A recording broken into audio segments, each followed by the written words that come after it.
রবীন্দ্রনাথের দর্শন আসলে মানুষকে মহৎ হতে শেখায়, মানুষকে আরও বড় হতে শেখায়, মানুষের সংকীর্ণতা থেকে বেরিয়ে এসে আরও নিজেকে জানার একটা সুযোগ করে দেয় রবীন্দ্রনাথের সাহিত্য।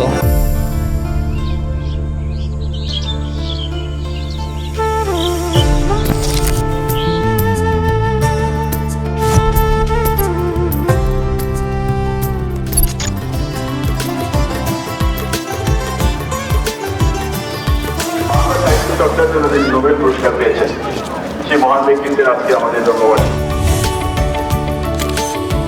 রবীন্দ্রনাথ তিনি কোনো জাতির মধ্যে বা জাতীয়তাবাদী বিশ্বাসী ছিলেন না, তিনি ছিলেন বিশ্ব ভ্রাতৃত্ববোধে বিশ্বাসী।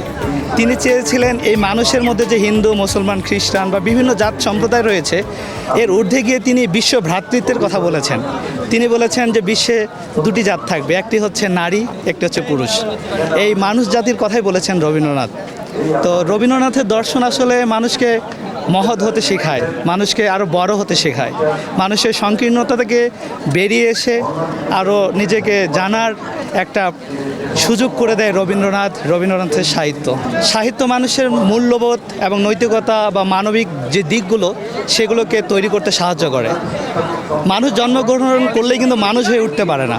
একটা গরু বা ছাগল জন্মগ্রহণ করলে যেমন সহজে গরু বা ছাগল হয়ে যায়, মানুষকে মানুষ হিসেবে গড়তে হলে তাকে সাহিত্যের ছায়াতলে আসতে হয়। ঠিক তেমনিভাবে রবীন্দ্রনাথের সাহিত্য একটি বিশাল সমুদ্রের মতন।